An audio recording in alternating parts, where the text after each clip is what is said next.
Senta, io seguo la divulgazione scientifica da molto tempo e la uso per costruirmi delle mie filosofie, una mia filosofia. Ovviamente arrivo fino a un certo punto perché le mie conoscenze sono limitate. Ma per esempio, anni fa leggevo da uno scienziato che diceva che insieme al tempo, allo spazio, il Big Bang, sono nate anche le leggi della fisica, cioè si chiedeva a questo scienziato se erano preesistenti le leggi della fisica o sono nate con questo spazio, questo tempo. Lei mi dice che le leggi a questo punto potrebbero cambiare da una parte all'altra dell'universo. Certo, certo. Allora, certo. questa convinzione, io ho alcune cose che non riesco a concepire. Per esempio, è molto strano che noi riusciamo a capire l'universo, non è una cosa sorprendente, cioè noi siamo fatti della stessa materia dell'universo, delle stesse leggi, eccetera, e quindi può essere comprensibile che riusciamo a ragionare con la stessa logica dell'universo, almeno questo credevo fino ad ora. Invece lei mi dice adesso che questo è possibile qui e ora, ma potrebbe non essere possibile altrove. E già questo mi scompagina un po' le cose.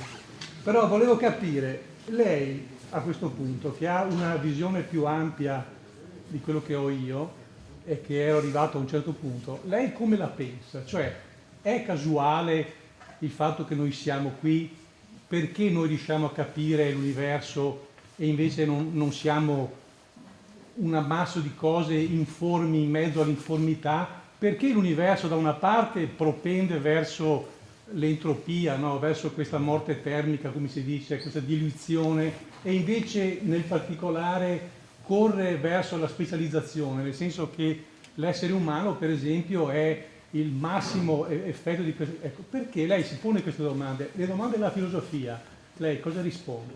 Allora, cerco di rispondere. Visto che, mi scusi, alle domande della cosmologia non arriveremo mai a dare una spiegazione. No, ci arriviamo, ci mancherebbe altro. Allora, ovviamente, cerco di essere, non vorrei dare l'impressione errata, cioè che noi passiamo il tempo a speculare su nulla, facciamo tutto il contrario. Guardate, io, per essere molto chiaro, io passo a metà del mio tempo a compilare moduli di richieste di finanziamenti, a fare resoconti, diciamo, questa è la vita normale di uno scienziato, anche quando si fa ricerca è molto molto più prosaica di così, va bene? Quando si fa teoria, però, diciamo, pur dovendo tenere piedi per terra, non si può far finta di non essere affetti dalle teorie filosofiche vigenti. Noi non siamo nati dal nulla, diciamo. È chiaro che il modo in cui ragioniamo sull'universo è figlio, anche se io non ho studiato i libri di filosofia, anche se lo scienziato medio, il fisico medio non ha studiato i libri di filosofia, comunque le sente nell'aria l'idea e le trasforma in leggi. E però credo ragionevole dire, allora, ci sono due aspetti del problema. Un aspetto è puramente sociologico, è del tutto evidente che le teorie fisiche cambiano con il tempo. Quindi se sono cambiate fino adesso, come posso pensare che siamo arrivati alla fine e che rimarranno sempre le stesse? Varieranno ovviamente, varieranno con le tecniche che da Galileo in poi, per dire in modo molto brutale, diciamo, abbiamo imparato ad utilizzare. Quindi verifica sperimentale, deduzione, bene, induzione, deduzione, le normali tecniche, diciamo, di ogni scienza sperimentale. Poi però c'è anche poi la predizione teorica, la conferma o smentita della predizione teorica, eccetera, eccetera. E questo è un aspetto del problema. Ci sono dei ingredienti nuovi però che sono tipici della cosmologia, ovvero ho il diritto e forse il dovere di domandarmi se l'atteggiamento che abbiamo avuto fino adesso non sia stato troppo presuntuoso. Abbiamo preteso di applicare a regioni che non conosciamo le leggi che sperimentiamo qui e ora. Bene. Allora, questo non è un principio, non è un atteggiamento impotente, non è che voglia dire non so cosa dire, no, dico, devo allargare il mio campo di indagine, devo allargare il mio modo di ragionare, accettando la possibilità che siano successe delle cose che qui sono improbabili, ma che nel principio non sono vietate, e quindi è ben possibile che siano accadute altrove. Bene? Quindi avendo un atteggiamento che nel corso dei decenni è diventato oggettivamente sempre più probabilistico. Probabilistico non significa caotico, significa, diciamo, che io non ho più delle certezze, ma do in molti casi delle probabilità. Poi c'è la questione antropica, che è delicata, è molto delicata. Bene? Tant'è vero che su questo la gente si divide essenzialmente e va usata cum grano salis. Allora, ci sono delle situazioni in cui è difficile progredire nella comprensione dei fenomeni senza tener conto di un fatto oggettivo, e il fatto oggettivo è che ci siamo qui noi, qui e ora, va bene? Che siamo un fenomeno complesso. Okay? Questo fenomeno complesso richiede condizioni ambientali favorevoli, non in qualsiasi parte del cosmo queste condizioni hanno potuto darsi. Si usa dire, questo significa che devo usare delle probabilità condizionate, cioè devo farmi delle domande sapendo che, tenendo conto del fatto che ci siamo. Ok? Questo altera in qualche modo la mia capacità di predizione. Prima questione. Altra questione ancora, è vero che noi cerchiamo di dare delle leggi universali che valgano per tutto il cosmo. Questa questione però è molto complessa, tant'è vero che la fisica del Novecento è stata caratterizzata dalla fisica quantistica, come tutti sapete, va bene? Allora, la fisica quantistica ha 3 livelli, tutti i quali sono molto noti, il terzo è meno noto. Primo livello è quello, per esempio, che so, quantizzazione dell'atomo di idrogeno, quella si chiama prima quantizzazione, equazione di Schrödinger, per capirci. Poi c'è quella che si chiama seconda quantizzazione, che è la fisica delle particelle elementari, è la versione relativistica della fisica quantistica. Da circa 30 anni a questa parte si discute la cosiddetta terza quantizzazione, la quantizzazione di tutto l'universo, la funzione d'onda dell'universo, come si dice. Il problema della funzione d'onda dell'universo però è estremamente complesso, perché in tutta la fisica quantistica c'è una netta distinzione tra l'osservatore, oggetto macroscopico, e il fenomeno microscopico che voglio studiare. L'osservatore è esterno, è classico, come si dice, non è soggetto a quantizzazione.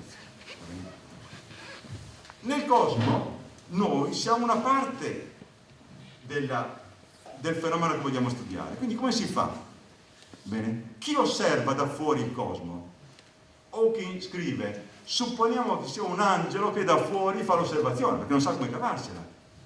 Va bene? Allora, di fronte a questa difficoltà, l'atteggiamento che un po' tutti abbiamo è, lasciamo perdere, va bene? Ne riparleremo tra 100 anni, quando avremo un modo migliore di affrontare queste cose. Però è chiaro che siamo arrivati a un punto difficile in cui per continuare a estrapolare quello che abbiamo utilizzato fino adesso ci scontriamo con dei problemi principi, che hanno proprio a che fare col fatto che se vogliamo studiare un intero universo, noi siamo parte dell'intero universo, quindi entriamo in una contraddizione. È sempre bene dire, non sempre siamo maturi per affrontare le domande che ci facciamo. A volte ci facciamo delle domande molto interessanti che però sarebbe meglio posporre.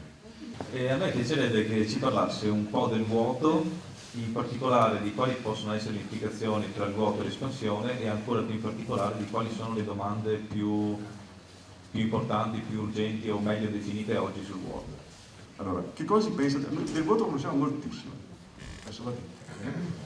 Vuoto, quando parliamo di vuoto in genere parliamo del vuoto quantistico cosiddetto. Va bene? Allora, la nozione familiare di vuoto che abbiamo, che cos'è? Assenza di materia. Questa è l'idea che noi abbiamo.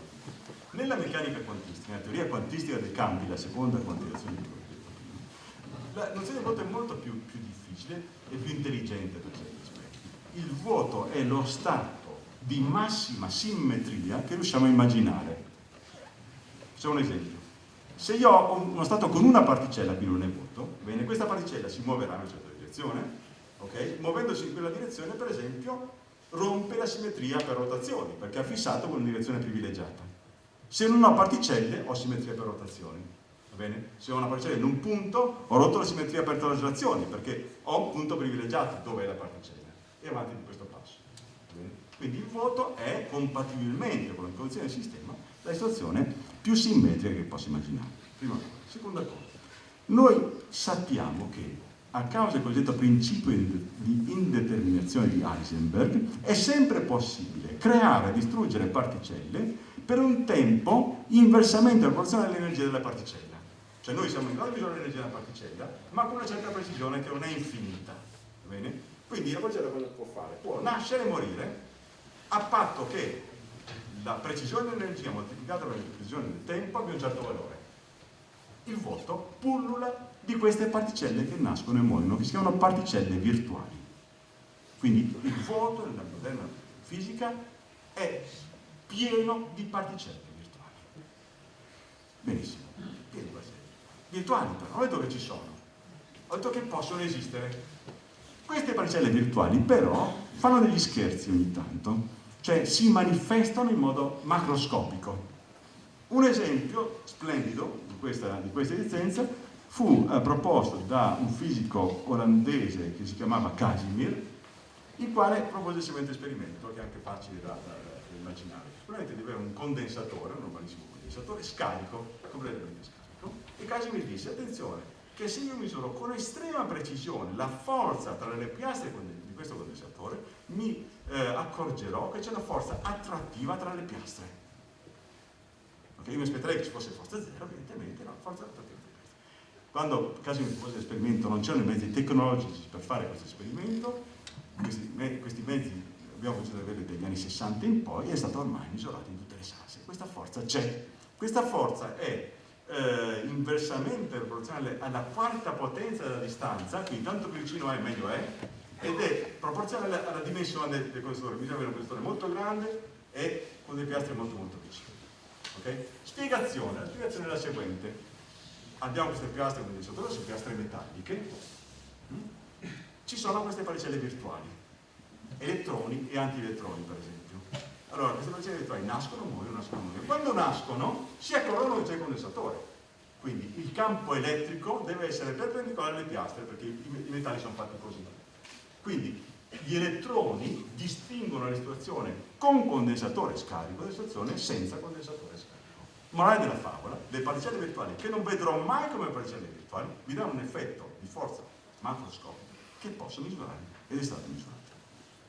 Okay. Allora, la spiegazione che viene ritenuta più probabile nel microscopio è che sia dovuta a queste particelle virtuali. Qual è il problema? Che tutti siamo d'accordo sul fatto che sia una bella spiegazione, ragionevole, però l'energia dovuta a queste particelle virtuali è 10 a 124 volte più grande di quella che misuriamo. Cioè ce ne deve essere immensamente di più. E questo è un problema. Quindi c'è qualche bacco nella teoria, che al momento non sappiamo risolvere. Però l'idea è che quella sia una più che ragionevole spiegazione del perché c'è questa energia oscura. Che tra l'altro questa energia oscura, cioè quella di queste particelle virtuali, ha questa bella caratteristica proprio che è repulsiva, va proprio in direzione giusta.